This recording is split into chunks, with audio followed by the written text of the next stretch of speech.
Hello everyone, so I'm come back with the ecology chapter. So after long time अब हम 5th semester का start करेंगे। तो मैंने सोचा कि सबसे पहले इजी चैप्टर स्टार्ट कर लेना चाहिए, तो इसलिए मैं पहले जोलॉजी का इकोलॉजी चैप्टर स्टार्ट करूँगी, ठीक है। एंड आप में से काफ़ी बच्चों के पास बुक्स नहीं होगी आई थिंक, तो मैं आपको सिर्फ बेसिक लेवल का पढ़ाऊँगी इकोलॉजी का, जिससे आपको इस चैप्टर के बारे में नॉलेज हो जाएगी। जब आप बुक पढ़ोगे, जब आप देखोगे, बुक्स लेके आओगे, तब आपको बिल्कुल भी दिक्कत नहीं आएगी। तो इकोलॉजी का हमारा फर्स्ट चैप्टर है, मतलब इकोलॉजी है ज़ूलॉजी का फर्स्ट चैप्टर है इकोलॉजी, एंड उसमें से फर्स्ट चैप्टर है इसका इंट्रोडक्शन एंड बेसिक कॉन्सेप्ट्स। हम इसके बारे में कुछ इसकी इंट्रोडक्शन पढ़ेंगे एंड कुछ इसके बेसिक्स कॉन्सेप्ट्स पढ़ेंगे। आई थिंक ये आपने पहले इकोलॉजी पढ़ी होगी 12th में, ठीक है। तब इतना नहीं पढ़ाया जाता था, एक बेसिक से नॉलेज दी जाती थी। वही नॉलेज यहाँ पे है कि इसमें आपको सिर्फ क्या बताया जाएगा, जैसे कि इकोलॉजी में हमने काफ़ी चीज़ें पढ़ी है, जैसे कि जो सिंपल चीज़ें हैं इसके अंदर वो क्या क्या हैं, जैसे इसका नाम वगैरह, इसके डेफिनेशंस हैं कुछ, और इससे रिलेटेड जैसे कि हम कह सकते हैं कि इकोलॉजी कितनी तरह की होती है, कुछ टाइप्स हैं, और जैसे कि हमने पढ़े हैं एबायोटिक फैक्टर क्या होते हैं, ये सब चीज़ें हैं। तो बहुत इसी चैप्टर है, तो स्टार्ट करते हैं। एंड पहले बता देती हूँ, इकोलॉजी चैप्टर को मैं 2 पार्ट्स में पढ़ाऊँगी, ठीक है। तो ये फर्स्ट पार्ट वाली वीडियो होगी एंड सेकेंड पार्ट वाली 2-3 दिन बाद डाल दूँगी मैं। सो गाइस, स्टार्ट करते हैं हमारा 5th सेमेस्टर। आई थिंक आपको 5th सेमेस्टर ईजी लगे, क्योंकि मुझे भी ईजी लगा, ठीक है।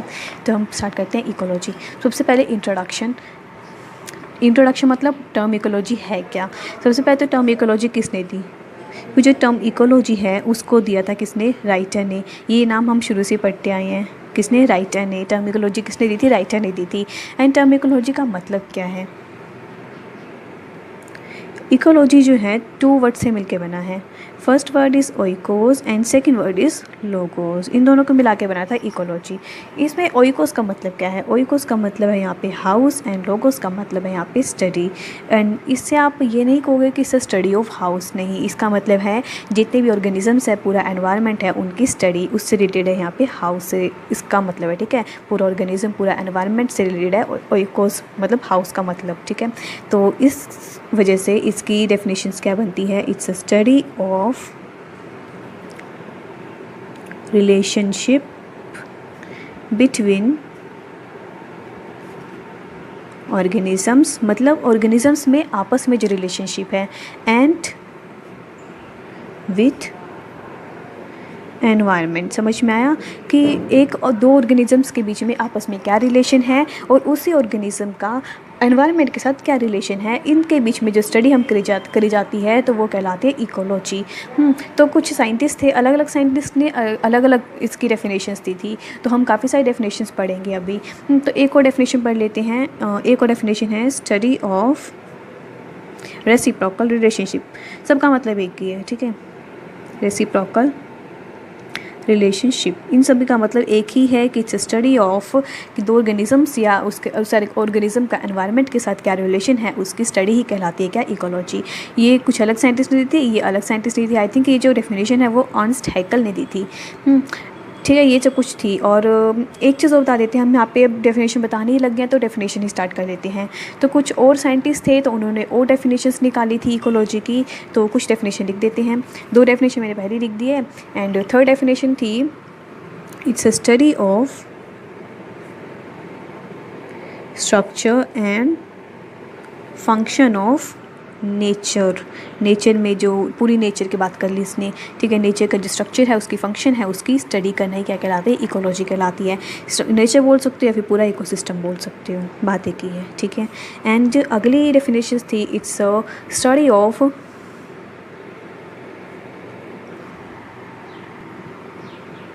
एंड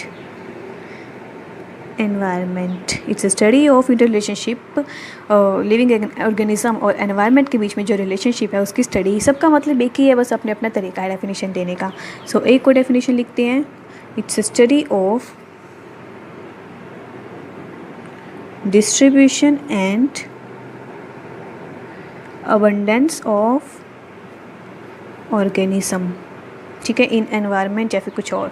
तो इसी तरह से आपके काफ़ी सारी डेफिनेशन, आई थिंक 10 ये के आसपास डेफिनेशंस दी मिलेगी। तो उनमें से कोई भी डेफिनेशन आ सकती है कि पूछ ले कि हाँ इनमें से कौन सी डेफिनेशन सही है, अभी तो नहीं आएगी, कोई एमसीक्यू का पेपर होगा, कोई एंट्रेंस में आ सकती है, तो ये सारी आपको पता होनी चाहिए। सबका मतलब एक ही है, बस एक बार रीड कर लेना ज़रूर। सो हमारा नेक्स्ट टॉपिक आता है इकोलॉजी फैक्टर्स। इकोलॉजिकल फैक्टर्स, कुछ फैक्टर्स दिए गए हैं। अभी जैसे कि मैंने पहले कहा था, हमने दो फैक्टर्स तो शुरू से ही पढ़े हैं, it's a biotic factor, a biotic factor. सबसे पहले बायोटिक फैक्टर देख लेते हैं।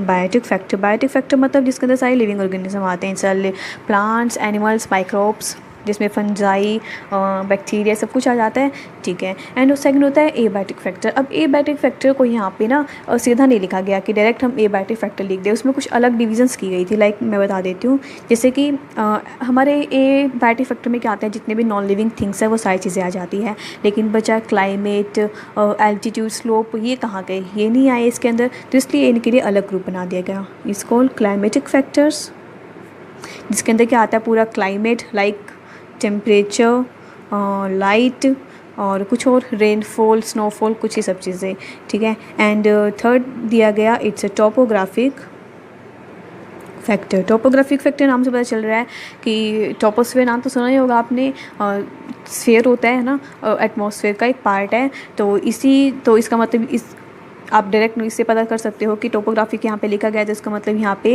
इन्हीं चीज़ों से रिलेटेड बात हो रही है। मतलब यहाँ पे एल्टीट्यूड वगैरह के बारे में बात की जाती है, एल्टीट्यूड या स्लोप वगैरह, इन सब चीज़ों के बारे में यहाँ पे बात की जाती है। एंड फोर्थ डिवीज़न दिया गया यहाँ पे एडेफिक फैक्टर्स का। एडेफिक फैक्टर का मतलब वो ही होता है सॉइल, तो यहाँ पर हम सॉइल से रिलेटेड बात करेंगे, ठीक है। सॉइल रिलेटेड है ये सारा। सॉइल रिलेटेड मतलब यहाँ पे सॉइल एयर हो सकती है, सॉइल वाटर हो सकता है, कुछ भी, ठीक है। सॉइल से रिलेटेड सब कुछ। तो यहाँ पे इस तरह से 4 फैक्टर्स इकोलॉजिकल फैक्टर हैं, ओके। देन अब हमारा नेक्स्ट टॉपिक आता है इकोलॉजी के कुछ टाइप्स। अब इकोलॉजी को अलग अलग बेसिस पे अलग अलग डिवीज़न इसकी की गई थी। जैसे कि पहला हम देखते हैं, सबसे ईजी से स्टार्ट करते हैं हम, हैबिटेट। सबसे ईजी है, आपको पता भी है ये। इकोलॉजी को हैबिटेट के बेसिस पे डिवाइड किया गया। अब हमें पता है हैबिटेट 2 तरह का हो सकता है सिर्फ, एक होता है टेरेस्ट्रियल एंड एक होता है एक्वेटिक। टेरेस्ट्रियल में क्या आता है, इट्स अ लैंड के बारे में सारा, एंड एक्वेटिक में वाटर। एक्वेटिक आगे 2 तरह का हो सकता है, पता ही आपको, मैराइन एंड फ्रेश वाटर। तो इस तरह से यहाँ पे इकोलॉजी जो है उसको यहाँ पे 3 टाइप्स में डिवाइड कर दिया गया। It's a terrestrial ecology, marine ecology and fresh water ecology. जो टेरेस्ट्रियल इकोलॉजी है हम यहाँ पे स्टडी करते हैं, सबकी डेफिनेशन सेम है, सिर्फ एक चीज़ चेंज करनी है। देखो, स्टडी ऑफ रिलेशन या फिर relationship between biotic and abiotic factors या फिर कंपोनेंट्स ऑफ लैंड, ठीक है, सिर्फ ये लिखना है। और इसके मैराइन के अंदर आप क्या लिखेंगे, study of relationship between biotic and abiotic factors of ocean, sea, etcetera. And fresh water के अंदर it's a study of relationship between biotic and abiotic factors of rivers, lake, ponds, कुछ भी, ठीक है। इस चीज़ें बहुत इजी था कि यहाँ पे 3 तरह की इकोलॉजी डिवाइड कर दी गई, terrestrial ecology, marine ecology and fresh water ecology. Terrestrial ecology मतलब लैंड की बात हो रही है, तो हम यहाँ पे लैंड पे जितने भी बायोटिक और एबायोटिक फैक्टर हैं उनके बीच में रिलेशनशिप जो है उनको स्टडी करेंगे। मैराइन में क्या होएगा, उस मैराइन के अंदर मतलब सी या फिर ओशन के अंदर जो बायोटिक एबायोटिक फैक्टर्स हैं उनके बीच में हम रिलेशनशिप को स्टडी करेंगे। तो यही था सबसे ईजीएस्ट इकोलॉजी के टाइप। उसके बाद एक नेक्स्ट टाइप है जो अलग बेसिस पे है, तो उसमें जो है इकोलॉजी को, उसमें भी 3 पार्ट्स में उसको डिवाइड किया गया था।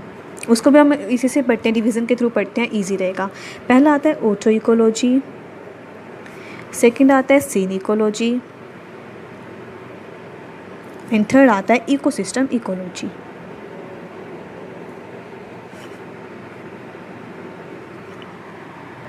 तो सबसे पहले आता है ऑटो इकोलॉजी। ऑटो इकोलॉजी जैसे कि इसके नाम से इंडिकेट हो रहा है, ऑटो मतलब सेल्फ, तो यहाँ पे हम एक ही पॉपुलेशन में इंडिविजुअल्स के बारे में स्टडी करेंगे। अब ये पॉपुलेशन इंडिविजुअल क्या होता है ये आपको पता होना चाहिए।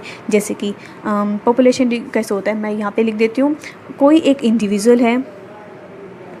एक इंडिविजुअल है और काफ़ी सारे इंडिविजुअल मिलकर क्या बनाते हैं, पॉपुलेशन बनाते हैं। पॉपुलेशन बनाते हैं, लेकिन सेम स्पीसीज़ की होनी चाहिए, ठीक है। सेम स्पीसीज़ की। एक ही स्पीसीज़ की काफ़ी सारे इंडिविजुअल्स मिलके क्या बनाएंगे, पॉपुलेशन बनाएंगे, लेकिन एक ही स्पीसीज़ का हो, ठीक है, तो वो होती है एक सिंगल को इंडिविजुअल बोलेंगे, सारे इकट्ठे हो गए तो पॉपुलेशन, और अगर क्या हो, एक ही स्पीसीज़ के होने चाहिए वो, ठीक है। तो ये मान लो ये ए स्पीसीज़ के हैं तो ये एक स्पीसीज़ के, और यहाँ पे एक और पॉपुलेशन है लेकिन वो 20 स्पीसीज़ की है तो वो अलग रखी जाएगी। तो दो तरह के यहाँ पे स्पीसीज़ हो जाती है। तो एक ही स्पीसीज़ की जो पॉपुलेशन है उन सब के इंडिविजुअल्स, ये बात पता होनी चाहिए। ये आगे हमें बहुत ज़रूरत पड़ेगी। सबसे पहले तो इसमें ज़रूरत पड़ेगी ओटिकोलॉजी क्या होती है, मतलब सेल्फ स्टडी। सेल्फ की स्टडी मतलब सेल्फ स्टडी मैं ऐसे नॉर्मली वे में बोल रही हूँ, ठीक है। सेल्फ, ओटो का मतलब सेल्फ ही होता है, और सेल्फ मतलब यहाँ पे हम एक पॉपुलेशन के बारे में, सिंगल स्पीसीज़ के पॉपुलेशन के, सिंगल स्पीसीज़ जो है उसकी पॉपुलेशंस के बीच में हम स्टडी करेंगे, ठीक है। तो यहाँ पे स्टडी की जाती है किसकी, study of relationship between individuals of population, ठीक है। कंडीशन क्या है यहाँ पे, कंडीशन है कि वो सेम स्पीसीज़ के होने चाहिए। एक ही स्पीसीज़ की जो पॉपुलेशन है उनमें जितने भी ऑर्गेनिज्म हैं, जितने भी इंडिविजुअल्स हैं, हम उनकी आपस में स्टडी करेंगे बजाय कि किसी और स्पीसीज़ के साथ, ठीक है। ये ऐसा, ठीक है, समझ के आप। ऑटो इकोलॉजी मतलब ऐसे याद रखना, ऑटो इकोलॉजी मतलब सेल्फ स्टडी, सेल्फ मतलब आपस में ही स्टडी करना, मतलब एक ही स्पीसीज़ में जो ऑर्गेनिजम्स आए हैं उनके बीच में ही हम स्टडी करेंगे, तो वो होगी ऑटो इकोलॉजी। अब जैसे कि इसके नाम से हमने कहा कि यहाँ पे हम स्पीसीज़ सेम रखने वाले हैं, ठीक है, सेम स्पीसीज़ होनी चाहिए, और एक ही पॉपुलेशन के बीच में जितनी भी इंडिविजुअल्स हैं कि पॉपुलेशंस में, उनके बीच में हम स्टडी करेंगे। तो इसी वजह से इसका एक को नाम रख दिया गया था, इट्स अ पॉपुलेशन इकोलॉजी, या फिर इसे हम एक और नाम से बुलाते हैं, सो कॉल्ड डैम इकोलॉजी, ठीक है। तो समझ में आ गया होगा, बिल्कुल अच्छे तरीके से समझना है कि ऑटो इकोलॉजी क्या होती है। जब हम एक ही स्पीसीज़ में जो जितनी भी पॉपुलेशंस हैं उनके इंडिविजुअल्स के बीच में जो स्टडी करेंगे वो होगी ऑटो इकोलॉजी। कंडीशन रखनी है इट्स अ सेम स्पीसीज़ की। सीन इकोलॉजी, सीन नाम से पता चलता है इट्स अ टुगेदर। सीन का मतलब क्या होता है, टुगेदर, मतलब अब हम यहाँ पे दो पॉपुलेशंस के बीच में स्टडी करेंगे, मतलब study of inter relationship between different population मतलब टू स्पीसीज़ लेंगे हम लोग यहाँ पे, ठीक है। यहाँ पे different population of different species, वहाँ पे हमने ली थी सिर्फ एक ही स्पीसीज़, अब यहाँ पे हम लेंगे दो स्पीसीज़। मान लो हमने यहाँ पे सिर्फ ए स्पीसीज़ के बारे में ही स्टडी की थी, लेकिन अभी यहाँ पे ए स्पीसीज़ और बी स्पीसीज़ के बीच में जितने भी ऑर्गेनिज्म है, जितनी पॉपुलेशन है, उनके बीच में हम इंटर रिलेशनशिप को स्टडी करेंगे, तो वो होती है सीन इकोलॉजी। लेकिन यहाँ पे कंडीशन रखी जाएगी सेम जोग्राफिकल एरिया होना चाहिए उनका, ठीक है, उनका जोग्राफिकल एरिया सेम होना चाहिए। और तो इसको एक और नाम से बोला जाता है, इसको बोला जाता है कम्युनिटी इकोलॉजी। क्या बोला जाता है इसको, कम्युनिटी इकोलॉजी, ठीक है। एंड हम लास्ट पे आते हैं, इट्स अ इकोसिस्टम इकोलॉजी। जैसे किसके भी नाम से इंडिकेट हो रहा है, यहाँ पे पूरा इकोसिस्टम आ चुका है। तो यहाँ पे होएगा it's a study of relationship between biotic and abiotic factors या फिर कंपोनेंट्स, टिक एंड एबायोटिक फैक्टर्स के बीच में जो भी रिलेशनशिप है उसको हम स्टडी करेंगे। अब यहाँ पे आप इसका मतलब क्या है कि बायोटिक और एबायोटिक फैक्टर के बीच का रिलेशनशिप कैसे हो सकता है। देखो, कोई भी बायोटिक है, बायोटिक मतलब लिविंग ऑर्गेनिज्म, कोई भी ले लेते हैं हम, एनिमल ले लेते हैं, कोई भी एक एनिमल है, ठीक है। एंड एबायोटिक फैक्टर में आता है कुछ भी, सॉइल, हाँ, लैंड, वाटर, ये सब कुछ आते हैं ना। तो मैं एक सॉइल लेके चलती हूँ एग्जाम्पल, ठीक है। तो यहाँ पे अब क्या मतलब है इसका, अब कोई एक एनिमल है, वो ग्रासेस खाता है, ठीक है, मान लो उसने ग्रासेस खाई। अब हमें ये पता है कि जो एनर्जी फ़्लो होती है, ट्रॉपिक लेवल आपने पढ़ा होगा 11th-12th में, ट्रॉपिक लेवल क्या होता है, एनर्जी फ़्लो क्या होती है, कुछ 10% एनर्जी ही ट्रांसफ़र होती है। ऐसा होता है ना, 10% एनर्जी का वो होता है, रूल होता है 10% एनर्जी वाला। तो यहाँ पर उसने ग्रासेस खाई, तो जो भी उसने यहाँ पर ग्रासेस खाई उससे उसने, मान लो उस ग्रास में जितनी भी एनर्जी थी उससे 10% इसको मिला, ठीक है। तो इसका मतलब यहाँ पे क्या हुआ, एनर्जी फ़्लो हुई। एनर्जी फ़्लो किस में हुई, एटमॉस्फेयर में हुई, सराउंडिंग में हुई, ठीक है, एनवायरनमेंट में हुई। तो एक तो एबायोटिक फैक्टर तो यहीं से जुड़ गया। फिर बाद में उस एनिमल का जो वेस्ट प्रोडक्ट है वो कहाँ गया, वो गया सॉइल में। किस में गया, सॉइल में। And soil also abiotic factor. और यहाँ पे उस सॉइल, उसमें जो उसका जो वेस्ट प्रोडक्ट गया, मतलब यहाँ पे जो मैटर है, जो भी मटेरियल है उसकी क्या हुई, रिसाइकलिंग हुई, है ना, क्योंकि यहाँ पे उसका जो वेस्ट प्रोडक्ट है वो सोइल में गया, वहाँ पे उसकी रिसाइकलिंग हुई और जो भी यूज़फुल था वो सारा सोइल में चला गया एंड कुछ प्लांट्स ने ले लिया, सो कॉल वहाँ से प्रोडक्टिविटी भी हो गई। तो ये सब चीज़ें एक चलती रही, मतलब यहाँ पे एक साइकिल चल पड़ा एबायोटिक और बायोटिक फैक्टर्स के बीच में। अगर कोई बायोटिक फैक्टर ही नहीं होगा तो एबायोटिक का कोई फ़ायदा नहीं होगा। एबायोटिक को कहाँ से कुछ मिलेगा, कुछ भी नहीं मिलेगा, ना एनर्जी फ्लो होएगी, ना वेस्ट प्रोडक्ट होएगा और ना ही उससे मटेरियल की रिसाइकलिंग होएगी। तो इस वजह से एबायोटिक और बायोटिक फैक्टर्स के बीच में एक बहुत इंपॉर्टेंट रिलेशनशिप है। पता चली गया होगा, आप इससे खुद भी कंपेयर कर सकते हो, आप अलग एग्जांपल लेके भी इसे समझ सकते हो, क्योंकि एबायोटिक और बायोटिक फैक्टर्स के बीच में कितना इंपॉर्टेंट रिलेशनशिप होता है और उसी की स्टडी कहलाती है इकोसिस्टम इकोलॉजी। सो अब हम अपने नेक्स्ट टॉपिक पे चलते हैं। ये कि ये हमने इकोलॉजी को यहाँ पे 2 पार्ट्स में इसने डिवाइड, टू बेसिस पढ़ लिए हमने, ठीक है। अब हम पढ़ेंगे इसकी थर्ड कैटेगरी या फिर थर्ड इसका बेसिस। वो जो थर्ड बेसिस है वो सिंपल है, वो किसी चीज़ पे डिपेंड नहीं है, वो सिंपल एक नॉर्मल नेम रख दिए गए हैं अलग अलग चीज़ों के। लाइक पहला रखा गया रेडिएशन इकोलॉजी, रेडिएशन इकोलॉजी जहाँ पे हम स्टडी करते हैं। सो गाइस, जैसे कि मैंने लिखा है अभी सारे यहाँ पे, it's a radiation ecology. Radiation ecology में हम रेडियो एक्टिव सब्सटेंसेस की स्टडी करते हैं, तो उसको एक नाम दे दिएगा रेडिएशन इकोलॉजी। प्रोडक्शन इकोलॉजी में हम स्टडी करते हैं, it's a study of GP and NP. And GP और एनपी तो आपने पढ़े ही होंगे 11th-12th में। GP is the gross productivity and NP is the net productivity, ठीक है। And palaeo ecology, palaeo ecology नाम से पता चल रहा है पैलियो का हम यूज़ कहाँ करते हैं, इट्स अ पास्ट लाइफ के बारे में जानने के लिए। तो यहाँ पे स्टडी होती है, study of past life and environment. Past life में और एनवायरनमेंट के बीच में क्या रिलेशनशिप था, study of relationship between past life में और एनवायरनमेंट के बीच में उस वक्त क्या रिलेशनशिप हुआ करता था, उसकी स्टडी कहलाती है पैलियो इकोलॉजी। साइटोलॉजी नाम से इंडिकेट हो रहा है, it's a study of cytological detail या फिर सेल्स के बारे में स्टडी करना। Cytological details of population, detail of population, ठीक है। एंड पीडोकोलॉजी भी नाम से इंडिकेट हो रहा है, हम यहाँ पे स्टडी करते हैं study of soil features. Soil के जो फीचर्स हैं उनकी यहाँ पे स्टडी करते हैं, उसको नाम दे दिया गया ऐसा पीडोलॉजी। सो मैंने यहाँ पे कुछ 5 इकोलॉजिस्ट के बारे में बताया है, लेकिन बुक में आई थिंक 10 दिए होंगे, वो भी इसी तरह पे हैं। जैसे कि मैं ऐसे बता देती हूँ, एक है कुछ कंजर्वेशन इकोलॉजी। कंजर्वेशन इकोलॉजी में हम यहाँ पे जितने भी नेचुरल रिसोर्सेज हैं उनको कैसे कंजर्व किया जाए, तो उसकी स्टडी करना कहलाता है कंजर्वेशन इकोलॉजी। तो इसी तरह की काफ़ी सारी इकोलॉजी दी गई है और आप ईजिली उसको समझ सकते हो अगर आपने एक बार पढ़ ली तो, ठीक है। इतना वो इम्पोर्टेंट नहीं है, मतलब इम्पोर्टेंट तो है लेकिन एक मार्क्स में आ सकता है, लेकिन इतना वो नहीं है, स्ट्रेसफुल नहीं है कि आप बिल्कुल दबाव दे के पढ़ो उसे। एक बार पढ़ोगे तभी याद हो जाएगा, ठीक है। जैसे कि एक और है, it's a human ecology. Human ecology में हम यहाँ पे स्टडी करते हैं ह्यूमन एक्टिविटीज़ की, है ना, इसी स्टडी ऑफ ह्यूमन एक्टिविटीज़। तो इसी तरह की काफ़ी सारी 2-3 और रहेगी आई थिंक, तो एक बार देख लेना। ओके फाइन, अब हम हमारे नेक्स्ट टॉपिक पे चलते हैं जो कि इम्पोर्टेंट है, इट्स इकोलॉजिकल हायरार्की। हायरार्की नाम से आपने पहले भी सुना होगा, और लेकिन हम यहाँ पे पढ़ेंगे इकोलॉजिकल हायरार्की। जैसे कि जितने भी ऑर्गेनिजम्स हैं, सारे ऑर्गेनिजम्स, जितने भी ऑर्गेनिजम्स या फिर इंडिविजुअल कह लो, अलग अलग इंडिविजुअल हैं, वो सभी मिलके क्या बनाते हैं, एक पॉपुलेशन बनाते हैं। क्या बनाते हैं, पॉपुलेशन बनाते हैं। और सिंगल स्पीसीज़ की होंगी, एक स्पीसीज़ की बात करेंगे।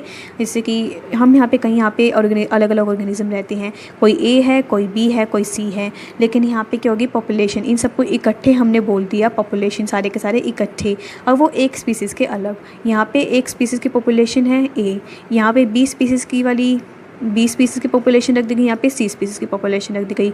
इन सबको हमने स्पीसीज़ में रख दिया, लेकिन अलग अलग रखेंगे, ठीक है। अब यहाँ पे वो सारी इकट्ठी मिलके क्या बनाएगी, कम्युनिटी बनाएगी।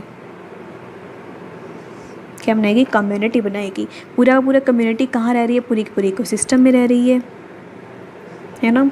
एंड पूरा इकोसिस्टम क्या बनाता है, it's a biome. And biome के साथ मिलके क्या बनेगा, पूरा का पूरा बायोस्फीयर।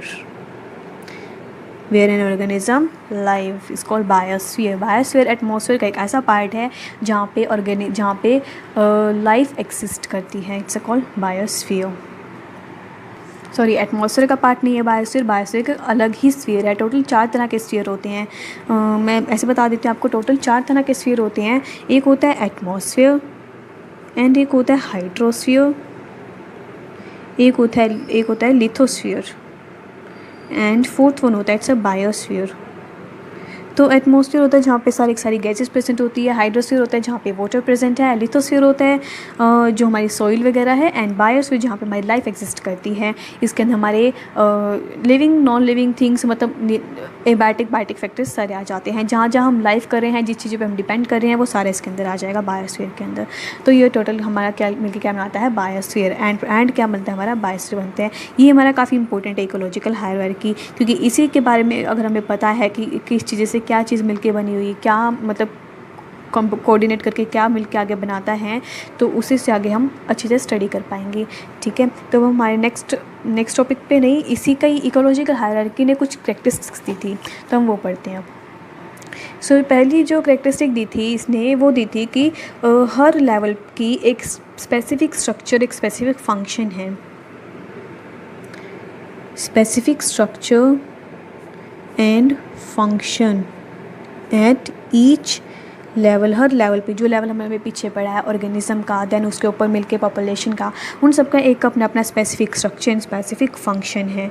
ठीक है, एंड सेकेंड दी थी इसने कि organism can't live in isolation, कि कोई भी जो ऑर्गेनिज्म है वो आइसोलेशन में नहीं रह सकता, वो अकेला नहीं रह सकता।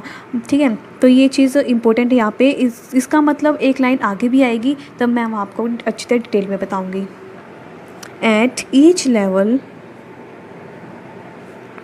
यूनिट्स शो इंटरडिपेंडेंस, हर लेवल पे जो यूनिट्स हमने बनाई है, जो हमने यूनिट्स मतलब जो हमने अभी लिखा है सब कुछ, वो सारे एक दूसरे पे इंटरडिपेंडेंट है, बिल्कुल है। ठीक है, एंड फोर्थ वन है स्मॉलर बायोलॉजिकल जो यूनिट है, स्मॉलर यूनिट लिख लेते हैं। स्मॉलर जो यूनिट है वो कोऑर्डिनेट करती है, आपस में कोऑर्डिनेट करती है और क्या बनाती है, to form next higher level of organisation की फॉर्मेशन करती है। समझ ही गए होंगे कि जो छोटे वाली नीचे वाली है आपस में कोऑर्डिनेट करेगी और नेक्स्ट लेवल को फॉर्म करेगी, तो वो सब चीज़ इसमें लिखी गई है। एक बात और होती है यहाँ पे, मैंने भी कहा कि जो ऑर्गेनिज्म है वो आइसोलेशन में नहीं रह सकता। इसका मतलब क्या है, मतलब जो ऑर्गेनिज्म है वो डिपेंडेंट होता है हर चीज़ के ऊपर, ऑर्गेनिज्म डिपेंडेंट होता है। अब आप में से कई लोग होंगे, आपने जहाँ पे कभी ना कभी ऐसे ज़रूर बोला होगा कि हम तो इंडिपेंडेंट हैं, हम किसी पे डिपेंड नहीं करते, तो वो बात आपकी गलत है। क्यों? क्योंकि हर ऑर्गेनिज्म किसी ना किसी चीज़ पे डिपेंड करता ही है। ठीक है, आप में से आपका कहने का मतलब क्या है कि आप बोल रहे हो कि हाँ हम किसी चीज़ पे डिपेंड नहीं करते। किसी चीज़ पे डिपेंड नहीं करने का मतलब क्या होता है, आप किसी भी चीज़ पे डिपेंडेंट हो, आप ना ही एनवायरनमेंट पे डिपेंड हो, ना ही आप किसी फूड पे डिपेंड हो, ना ही किसी और चीज़ पे डिपेंड हो। लेकिन ये बात गलत है ना, आप फूड पे डिपेंड हो, आप एनवायरनमेंट पे डिपेंड हो, आप एयर वाटर सब चीज़ों पर डिपेंड हो ना, आप इन सब चीज़ों पे डिपेंड हो, आप एबायोटिक फैक्टर हर चीज़ों पे डिपेंड हो एबायोटिक पे। तो आप ऐसे कैसे बोल सकते हो कि आप किसी भी चीज़ पे डिपेंड नहीं करते, आप किसी के वो नहीं हो, बोलते ना हम किसी चीज़ पे डिपेंड नहीं करते, हम तो इंडिपेंडेंट है वगैरह वगैरह। तो ये बात गलत है। ये बात अगर हम इकोलॉजी के बेसिस पर पढ़ें तो ये बात गलत होती है। कोई भी ऑर्गेनिज्म इंडिपेंडेंट नहीं होता, वो किसी ना किसी चीज़ पर डिपेंड ज़रूर करता है। तो वही बात यहाँ पर थी कि ऑर्गेनिज्म जो है आइसोलेशन में नहीं रह सकता, उसे किसी ना किसी चीज़ की ज़रूरत पड़ती ही पड़ती है। कांट लिव इन आइसोलेशन, वो रह ही नहीं सकता। ठीक है, सो गाइज़ ये थी हमारी इकोलॉजिकल हायरार्की। हमने इकोलॉजिकल हायरार्की में क्या क्या पढ़ा, ऑर्गेनिज्म पढ़ा, पॉपुलेशन पढ़ा, स्पीसीज पढ़ी, कम्युनिटी पढ़ी, इकोसिस्टम में सब कुछ। अब जो ये सारी चीज़ें हैं ना, 1 2 3 4 5 6 7, इस सातों के साथ चीज़ों के बारे में हम डिस्क्रिप्शन में पढ़ेंगे बिल्कुल अच्छे से। तो उसके लिए मुझे थोड़ा और टाइम लगेगा, तो इसलिए अब वीडियो हो चुकी है 25 मिनट के अराउंड, तो इसलिए अब मैं यहाँ पे से स्टॉप कर रही हूँ। तो नेक्स्ट पार्ट में हम यहाँ पे हर चीज़ के बारे में अच्छे से डिटेल में स्टडी करेंगे, ताकि आपको दिक्कत ना आए, क्योंकि आई नो आप में से बहुत बच्चों के पास बुक्स नहीं हैं। तो इसीलिए अब यहाँ पे मैं बिल्कुल अच्छे से पढ़ाऊँगी, टाइम लेके पढ़ाऊँगी, ताकि जल्दबाजी में नहीं पढ़ाऊँगी। तो अब यहाँ पे मैं वीडियो स्टॉप करती हूँ and bye bye, take care.